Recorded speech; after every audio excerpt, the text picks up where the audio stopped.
Hi, welcome to Crime Soup Podcast. I'm your host, Kaylee Carter. And I'm Hannah. And today we're talking about a story that is proof that it's better to be single than to be married to a man who makes your life a living hell. This is the miraculous survival story of Susan Kuhnhausen.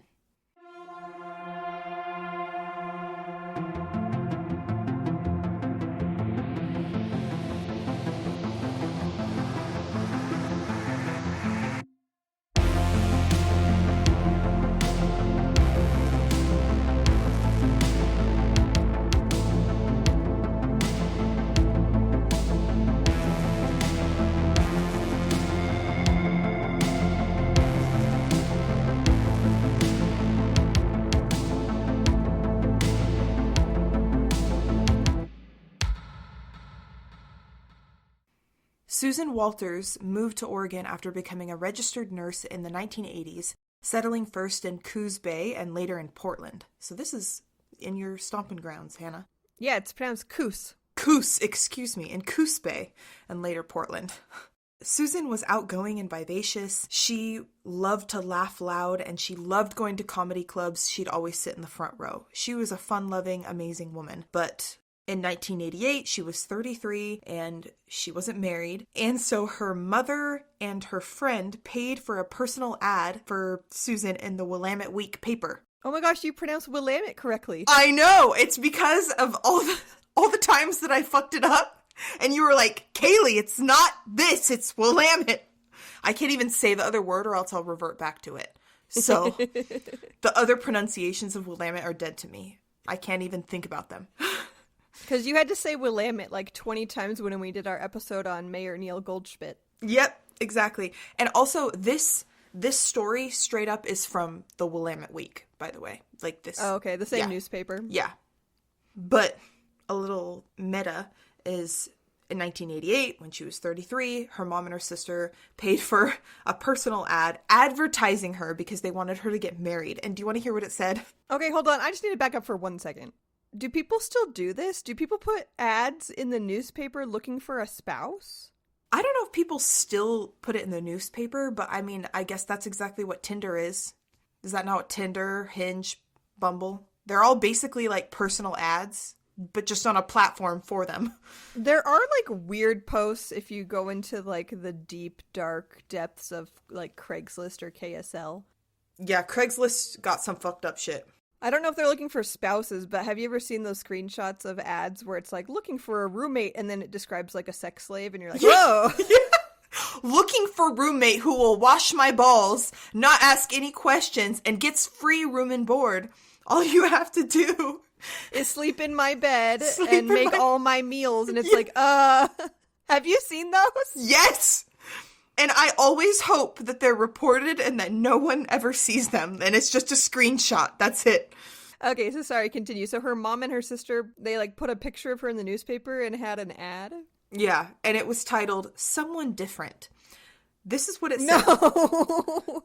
33, overweight but not over life, seeks man who wants more out of a relationship than just slender.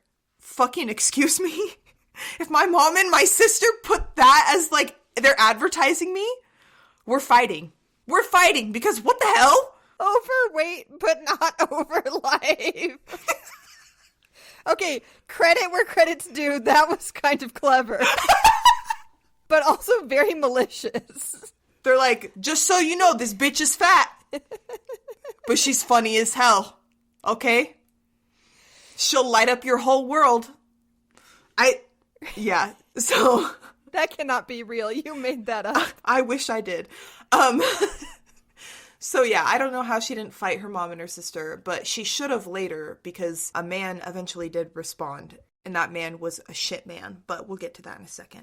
A little backstory on Susan. She grew up not witnessing a lot of happy marriages. Her father was an Air Force cook, and her mother was a homemaker, and they separated when she was in second grade. They did not like each other. Like, they fought a lot. And then life was really chaotic for Susan as she was growing up from that point, and they moved to Colorado, to Arizona, to California, and then Nevada, and shuffling between schools and homes and parents. Like, her life was a little bit chaos growing up because of her parents fighting and then eventual divorce, right? So Susan got a reply from her personal ad in the paper, And it said, "Hi, different. My name is Mike. I'm a 39-year-old man. I enjoy most things in nature, from wandering the ape caves at Mount St. Helens to walking on the beach at sunset." And she was impressed with this reply, and she didn't really expect to get any actual replies from this, and so she reached out to him, and they talked on the phone. The first time they spoke on the phone was January 30th, 1988, and they talked on the phone a lot, actually, before actually meeting. Over 100 hours is what Susan said. And she was impressed that he wanted to talk about deeper things. So, bars in hell, I think. Like, he had emotions and feelings, and he was willing to talk about them, and that was the green flag to get to know this man better. Also, okay, this probably doesn't matter, but is she actually overweight, or like in the 80s was she just like 150 pounds? I actually don't know. I didn't see any younger pictures of her. Because part of me wonders if like she was actually just really normal sized. She might have just been normal sized. In her later years, she was a little bit heavier. But I actually didn't look deeper to find any younger pictures of her. Okay. We should do that because I want to see. Because it's probable that she was just a normal sized human. And her mom and sister or mom and friend are like, "This fat bitch is looking for love." She's like a normal sized person. Wouldn't be surprised. I wouldn't either, unfortunately. Also, as a fat bitch, I'm allowed to talk about fat bitches, so. Wait, what was her name again? Susan Walters. But Mike and Susan eventually met up, and they dated for about a year until they decided to drive to Reno and get married. And then she became Susan Kuhnhausen. They drove to Reno because Mike loved to play slots, and Susan said she figured there was no bigger gamble in life than marriage, so she really just threw all caution to the wind and was like, this man meets the bare minimum expectations, and I'm 34 at this point, so might as well just get married to him. And she did. They got married. And for all intents and purposes, it sounded really romantic, the way she described it, right? But this is a true crime podcast, so I'm guessing that something is going to go terribly wrong. And you would guess correctly. Because I would never tell you a happy story, Hannah. Who do you think I am? Is this going to ruin my day? Yes, but it also might make your day as well. Okay. I'll accept it. You would have accepted it either way, though. Let's be real. It's true. You don't have a choice. A little backstory on Mike Kuhnhausen. He grew up in Portland, and he was adopted as a newborn in 1948 by a couple in their 30s. He told Susan he was a combat veteran in Vietnam, but she found out much later into their marriage that the military records listed him as a switchboard operator. So she's doubtful that he actually ever saw combat, but Mike loved to talk about how he was a combat veteran, right? So he's touting stolen valor. That's not his. Within a few years of being married, Mike got a new job as a janitorial supervisor for Oregon Entertainment, the parent company of Fantasy Adult Video. So he worked at like a sex video shop. Is Fantasy in other places? Because I'm very familiar with the Fantasy that was by my house growing up. Is it really? Is Fantasy known in other states? I've never heard of it. Okay, there was a big one like near where I grew up. Fantasy Adult Video. So it was like it really was an adult like porn video shop. Yeah. Okay. Right next to the Dolphin 2 Gentlemen's Club. I'm sorry, Dolphin 2? Yeah, I assume there's a Dolphin 1, but I'm not familiar. Dolphin 1 got shut down for health and safety concerns. Well, okay, fun fact, very quick side note. Portland has more strip clubs per capita than Vegas. That feels random. Why is that? I don't know, but there was one literally just down the street from my high school, and they got shut down because the owner was pimping out a like 14 or 15-year-old girl who wasn't even supposed to be working there. Like she shouldn't have even been a dancer, let alone being, she shouldn't have been being pimped out. She shouldn't have been in there. Like no, in the building. She should have been at school down the street. Yeah. Oh my God.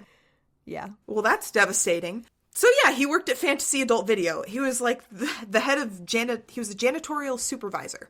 And a few years into their marriage, Mike started revealing to Susan that he had never really been happy. Like, he kind of pulled a fast one and was like, actually, I'm really fucking depressed.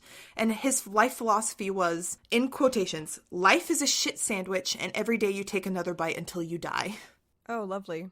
Yes. Susan felt like she had the rug pulled out from under her a little bit. Like she was excited for life, excited for this new relationship and this new chapter.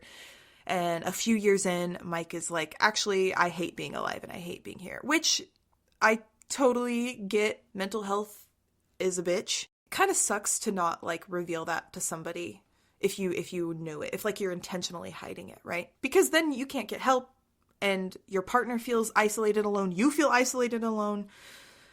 Terrible. The couple never had any children, and Susan was totally okay with that. And she even kind of alluded that it probably wouldn't have been a great situation to bring children into in the first place, because Mike was a chain smoker and he guzzled Diet Cokes, and also their relationship wasn't the best. So Susan was a registered nurse. She was probably the primary breadwinner in their home. She probably made the most money out of the two of them. And actually, she absolutely did, because the house was primarily in her name, right? But he was super controlling, and he didn't want her to leave the house, and he like threw big tantrums every time she wanted to leave or anytime she wanted to hang out with friends. And he was really weird about her spending any money, and every time she spent any money, it turned into a big fight. Even minor purchases. Like, it was a shitty marriage. And Susan, as time went on, she was not happy. So 17 years into their marriage, Susan finally decided that she had enough. 17? She put up with it for 17 years. Oh, jeez. So she's in, like, what, her 50s now? Yeah. And another gross thing that she said, like, she didn't leave without trying. She would try to show affection. She wanted to spend time with him, but it seemed like he didn't care about her anymore. He didn't want to spend time with her. He just wanted to do his own thing and kind of wallow. And like, if she tried to kiss him, he'd burp in her face. Like, gross little shit like that. And honestly, if you burp in my face while I'm trying to kiss you, we're gonna fight. We're gonna fight. 'Cause why? So he just sounds really immature. Yeah, he sounds emotionally immature. And Susan ultimately was just like, I really cared about Mike. I just don't want to live with him anymore. I just want to be happy. Because if you're in a relationship with someone who just makes your life worse, it's usually just better to be single. Right? And there was nothing holding her on to him. Like, they didn't have kids or anything. And even if you do have kids, like, it's not worth staying in a relationship like that for you or your kids. And she has a good job, so she should be financially independent for the most part. Yeah, she totally was. In September 2005, she kicked him out of the house, and Mike moved into his father's home. But Susan never changed the locks or the alarm code, and it's because she expected him to, like, come over sometimes. She would ask him to watch her cats if she was going to be gone for longer, like working double shifts or something like that. And ultimately, she just trusted him, as she should have. They didn't hate each other. There was no, like, real animosity. She just didn't want to spend her life in an unhappy relationship. On the evening of Wednesday, September 6th, 2006, so about a year after she kicked him out of the house, Susan, who was 51 at the time, and she was an emergency room nurse, by the way, I forgot to mention that. Her shift ended at the Providence Portland Medical Center, and she headed to the hair salon on East Burnside Street. Do you know all these places? Yeah. That's funny. I like that. Yeah, she headed to the Perfect Look hair salon on East Burnside Street to get her hair done. And 1 hour later, she drove home, where she lived in the Montana Villa neighborhood of Southeast Portland. Is that a nice area? What kind of area is that? Southeast is kind of hit or miss, so I don't know Montana Village, but Southeast is more industrial. Oh, Montavilla. Montavilla. Sorry, I said that wrong. Yeah. I'm not familiar with that particular neighborhood. But Southeast can be really nice or really, really run down, so. Okay. Well, because Portland was heavily redlined. Yeah. So a lot of the east side was poorer historically. It's gotten better in more recent years with, like, desegregation and stuff. But, like, I grew up my whole life on the west side and, like, barely ever saw any people of color. It wasn't until I was a teenager and got my first car and ventured onto the east side that I was like, oh, here's where they all are. That's wild. Like, I went into a gas station or something, and I was the only white person, and I was like, what the hell? I was like, I have never experienced this in my life. Like, I've never been a minority, and I realized I've just been living in a bubble, you know? That's crazy. But my dad grew up in Southeast. Yeah, that's absolutely crazy to me. So Susan had asked Mike to watch her cats or just to feed them.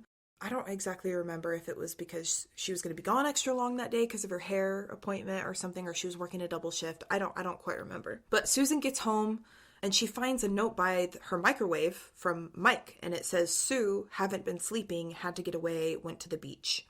And then he said that he'd see her on Friday or Saturday, love me, right? So Susan heard the beeping of her security alarm. She disarmed it. She walked through the house to the front door and then went back outside. It was a nice day. She stood in the front yard flipping through her mail, and then she came back inside. She kicked off her shoes, and she noticed how dark it was in her bedroom. And she was like, that's weird. I thought I opened the curtains that morning before I left. Oh, I don't like where this is going. Yeah. And then that's when a man came out from behind the bedroom door and lurched toward her.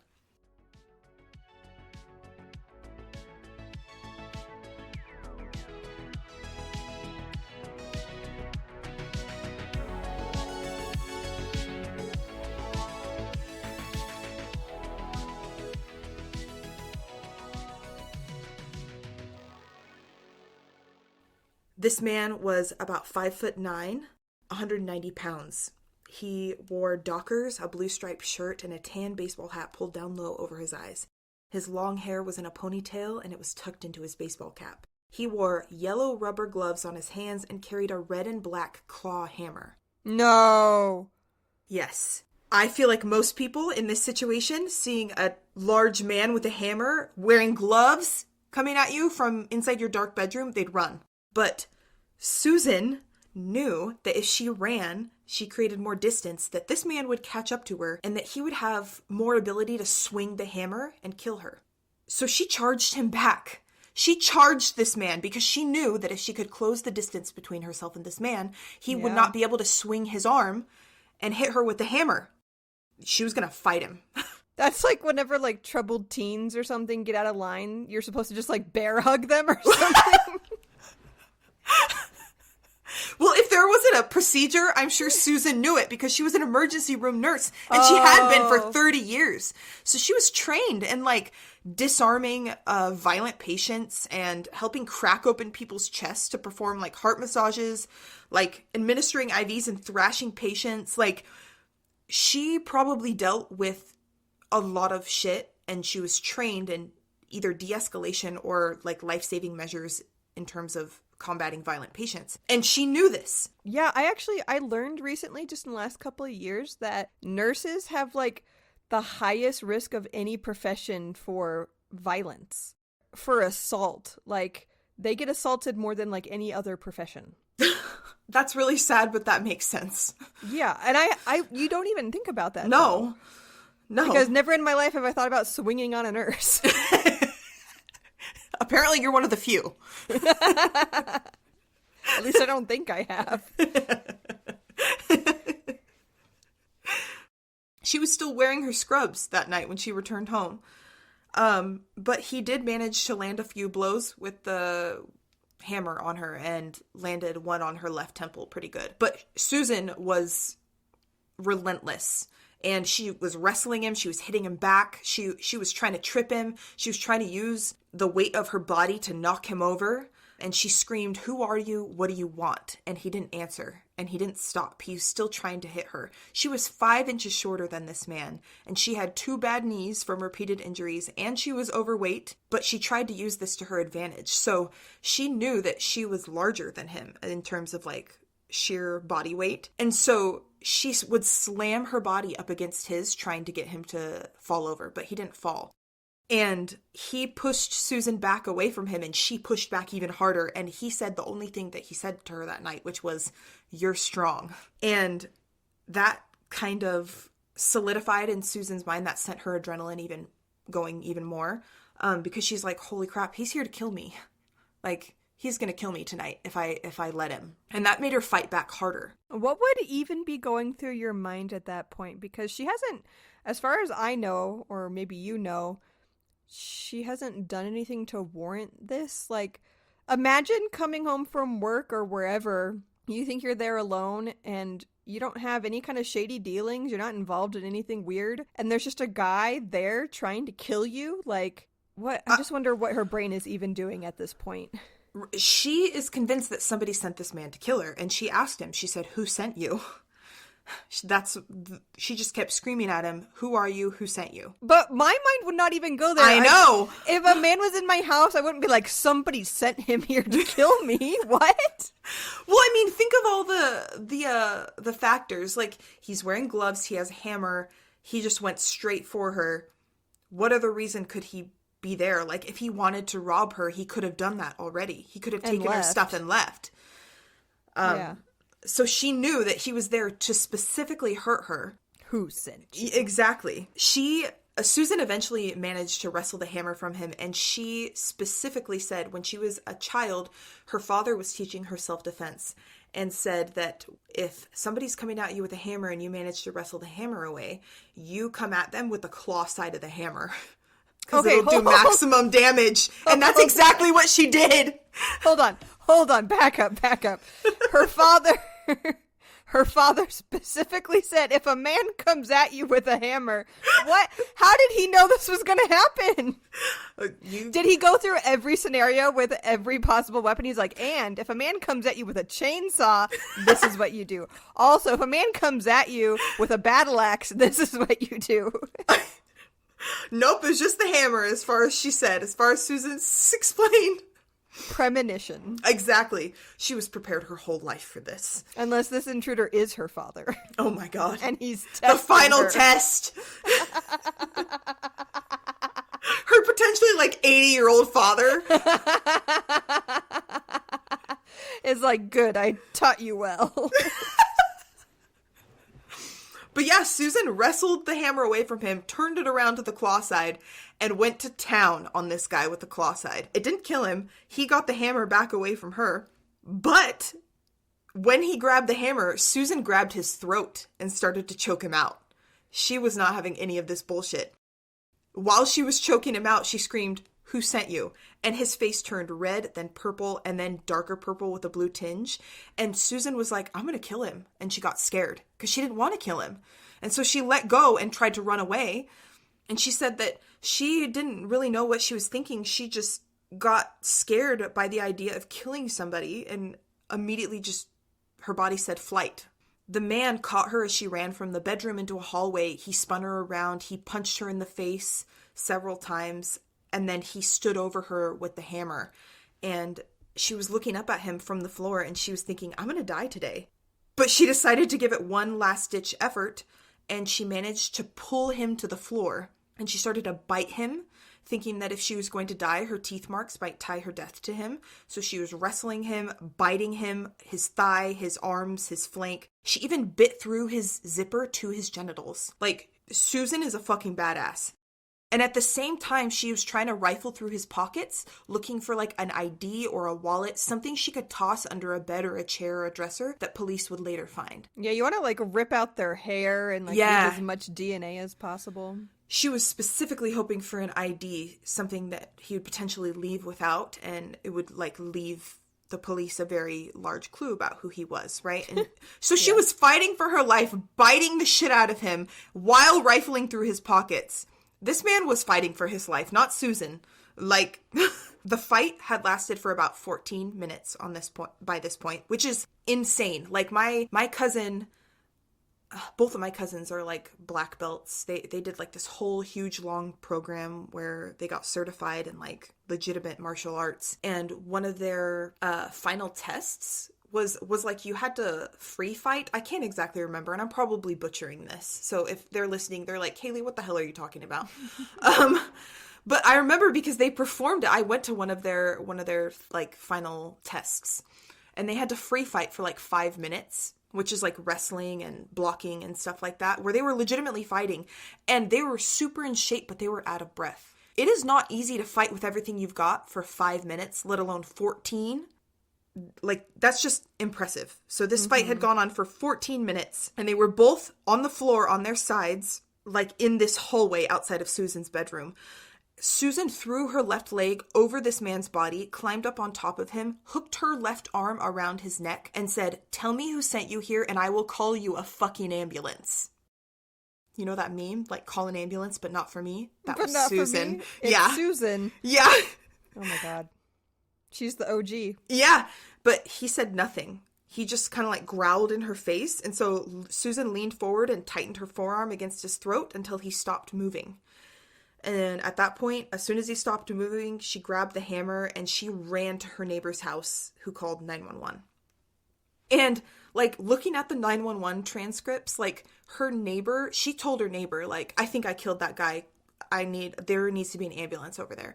And her neighbor was kind of like, I don't think you killed him, Susan. Like, underestimating her. And then even, like, the ambulance and the police, when they got there, she was like, I think I might have killed that guy. They were like, I'm sure you didn't kill him, Susan. But sure enough, they get in that house, and he's dead. Susan killed her attacker. And her attacker was 59-year-old Ed Haffey. He was also a Vietnam veteran, but he had a long criminal rap sheet. It did not take the Portland police long to identify him and also tie Ed Haffey to Susan's husband, Mike. They knew each other. So Mike wants her dead. Why does he want her dead? What is he gonna gain from that? Just revenge? Nobody knows. Mike is a fucking idiot, clearly. The next day after the attack, Susan's friend Helen accompanied her back to her house to help, like, get some of her things out of the house because it was like an active investigation. And Helen went down to the basement to get something, came back up and said, hey, Susan, there's a backpack in your basement that doesn't belong. So police hadn't noticed the backpack when the officers inspected Susan's basement. And it was because there were a lot of things in the basement and they probably wouldn't even known it was out of place, right? But Susan and Helen went through the backpack, and inside they found a container of Hershey syrup, $200 in cash, diabetes pills, a daybook, and a pay stub made out to Ed Haffey. An entry was in the daybook for Monday, September 4th, 2006, which was a few days prior, and it was just listed as call Mike. And then there was a manila envelope listed with Mike's new cell phone number. So, the reason... Yeah. I'm sorry, but these guys are not geniuses, are they? No, in fact, they're quite the opposite. So Mike Kuhnhausen and Ed Haffey worked together at the adult fantasy video shop. And that's how they met each other. But I'll tell you a little bit more about that later.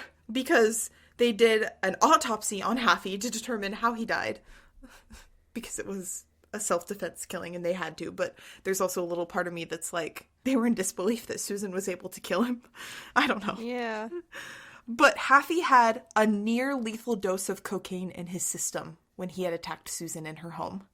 So he was hyped up on fucking cocaine. And she still killed him. And she still whooped his ass. She still took him to church. And he saw Jesus that day. No, he didn't. Let's be real. I don't think it was not Jesus. It was not Jesus who he saw. But yeah, that's wild to me. He had so much cocaine in his system, and Susan still was able to fight him off and survive. He currently lived in a trailer, like at the time this happened, on Northeast Killingsworth Street. Do you know where that is? Yes. So the rule of thumb in Northeast Portland is that MLK Boulevard is where you get shot. Killingsworth is where you get stabbed. Alrighty then. Well, that tracks. I took, when I was in high school, I took an upholstery class off of Northeast Killingsworth. And look at you. You turned out fine. At like 16 years old, I was going there in the middle of the night. Nobody warned me. The middle of the night for an upholstery class? It wasn't the middle of the night, but it was like an evening class. And I was like, it probably wasn't a safe decision, but don't tell my mother. She didn't know? She knew I was taking the class, but my mom's not familiar with the East Side. Oh my God. Well, you survived, and that's the important thing. And now I know how to upholster. Yeah, exactly. Look at you. But, so he was currently living on Killingsworth Street, but he was raised in an upper middle class home and was an avid tennis player. But he had a grimy past. So, on February 28th, 1991, Ed Haffey had arranged the murder of his ex-girlfriend, 39-year-old Georgia Lee Dutton. Her decomposed body was later found along the, oh my gosh, I'm going to say that wrong, Umpqua River? Umpqua. Umpqua River. Her decomposed body was later found along the Umpqua River near Roseburg. He pleaded guilty to conspiracy to commit aggravated murder on March 14th, 1994, so just 3 years later, and then he spent only the next 9 years in the Eastern Oregon Correctional Institution. He was released on November 3rd, 2003, early on good behavior. So he was only incarcerated for like a decade for murdering his girlfriend? Yes. Okay. Yeah, so he killed his girlfriend or conspired to kill her and only served 9 years in prison. And after he got out, he moved to Portland and he needed a job. And he found one in July 2004 when Mike Kuhnhausen hired him to clean floors at Fantasy Adult Video. Financial records police later reviewed show that on the day of the attack, Mike drove his gold Dodge Neon to the coast, checking into Lincoln City Inn with a credit card that afternoon. He returned to Portland that night and then spent $339 on a .357 Magnum revolver at the Silver Lining Pawn Shop on Northeast Sandy Boulevard the next day. So the day of the attack, he drove down to the beach and checked in to an inn. And then the day after that, he returned to Portland and bought a gun. And then on September 8th, Mike left a suicide note at his father's house where he had been staying. A quote from that is, "All I ever wanted was to be loved, and every time I had it, I fucked it up." End quote. And then he ran, and nobody knew where he was. So police put out a bulletin, and then at 10 a.m. on September 13th, so he wasn't missing for very long, just a few days, a Clackamas County Sheriff's deputy finally caught up with Mike, stopping him in the parking garage of a Kaiser Sunnyside Medical Center, where Mike claimed to be checking himself in. He told officers that he had nothing to live for anymore, and then they put him on an involuntary psychiatric hold. 11 hours after the hold, officers put him under arrest for conspiracy to commit murder. And authorities didn't buy Mike's pleas of innocence or his alibi that he'd been at the beach, because he tried to say, like, I was just going to the beach and then I was going to kill myself, right? Like I didn't have any part in this. And there's a part of me that wonders, like, do you think he was hoping that police would track his records of buying a gun and then he could just go missing and kind of fly under the radar because police would be like, oh, he killed himself, and then wouldn't search for him? Maybe. What you're saying is that they would see that he bought the gun, wouldn't be able to find him, assume he was dead somewhere. Yeah. But I think that plan was foiled relatively quickly, and I think he strategically tried to check himself into a psychiatric center, which is what he was trying to do when police got him, right? I think he was strategically trying to do that because he couldn't realistically, like, get off the grid. He thought that they would be lenient on him if he was having a psychiatric breakdown? I guess so. Or maybe he really just was. Maybe he didn't plan this out. I think it's possible he really was. I mean, we know that he had severe depression, and he just hired a hit on his ex-wife. I don't know. He probably was having a psychiatric breakdown, and then I don't know how strategic it was. That's fair. That's valid. I don't know this guy. Yeah. And I don't want to. Same. I hope our paths never cross. Yeah. And I guess it's true. He was kind of going through a shit time. He'd lost his job weeks earlier. He had no place to live. I don't know if his dad had kicked him out or told him, like, you can't live here long term. And Mike tried to tell police because they were like, you did this. Like, you planned this, obviously, right? And he was like, I have no reason to do this. Like, Susan has her brother named as her beneficiary on the life insurance policy she has, right? So why would I do this? But Susan and Mike had paid off their house, and it was worth about $300,000, and that house would have gone to him if Susan had died. So He would have had a nice place to live if she had been out of the picture, right? I wish $300,000 could get you a nice house today. I know. It'll get you a shack that's burned down, needs some work, asbestos filled, but the bones are good. The bones aren't even good. No, they're not. They're lying. So by the time of Mike's arrest, the detectives had already had, like, employment records from Fantasy Adult Video to prove that Mike knew Haffey because their paths crossed, even though Mike had lost his job.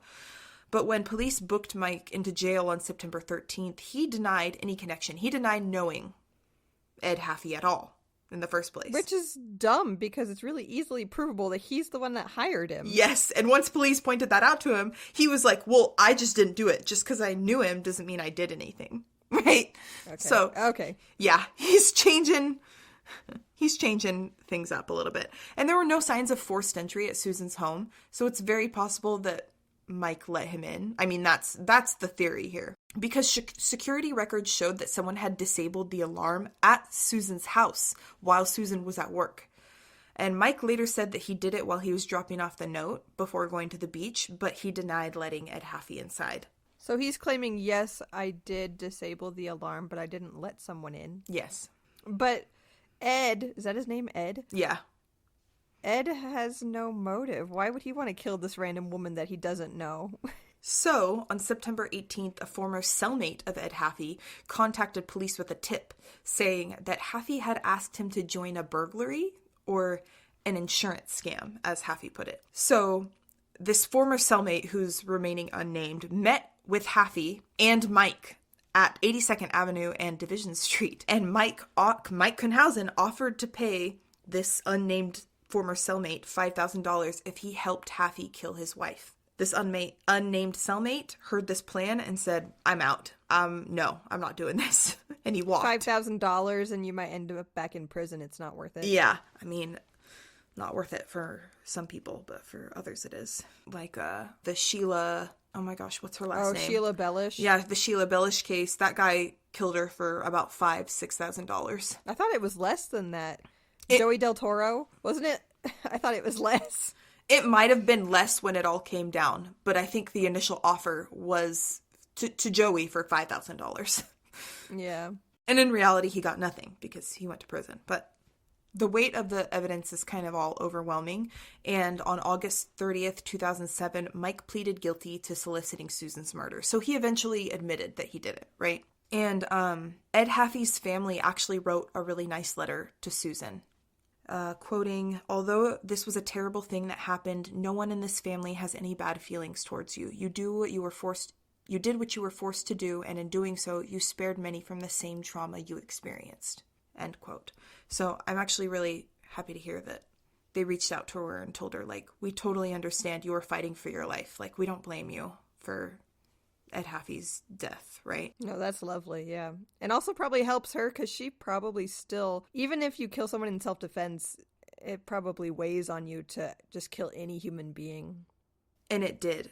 Susan had a really hard time after she ended up having to kill Ed Haffey. She ended up saying, I'm doing a life sentence for picking a bad husband.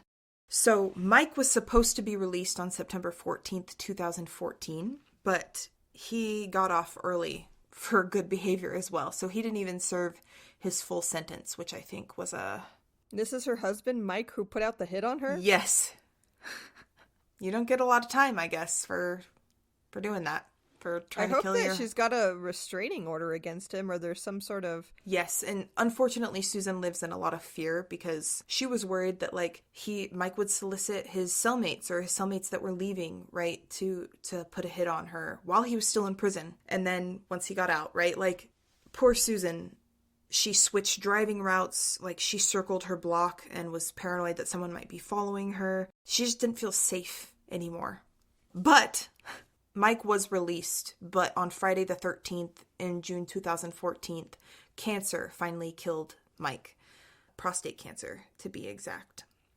That was very anticlimactic, the way I told that. Let me think of a different way to tell that.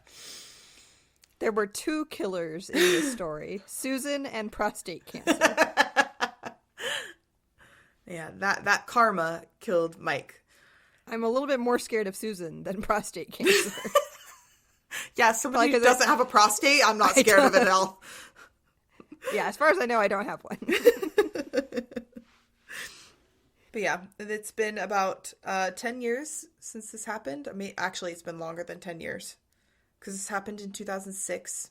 17 years. It's been 17 years since this happened, and Susan still struggles. And she continued to work as a nurse until December 2014. And people at her work called her a hero, and she really hated that because she's like, what does that even mean? And why do I deserve praise? I killed a man. But one of her coworkers, who was a doctor, actually said, they're not calling you a hero because you killed somebody. They're calling you a hero because they want to believe, given the same circumstances, that they might have what it takes to survive as well. You're a hero for surviving, for fighting to survive, right? Mm-hmm. And so I hope that makes Susan feel better. And it definitely makes me feel better. It makes me feel like I might have a fighting chance at some point. Be like Susan and fight like hell. Thanks for tuning in to this week's episode of Crime Soup Podcast. Be sure to find us on social media and let us know your thoughts on this case. You can find us on YouTube and TikTok at Crime Soup Podcast, and on Instagram and Twitter at crime_soup. We also have a website, crimesouppodcast.com, where you can listen to all of our episodes and buy your very own Crime Soup merch, which will keep you warm this very chilly soup season. As always, we'll see you next Tuesday. Stay safe and bon appetit.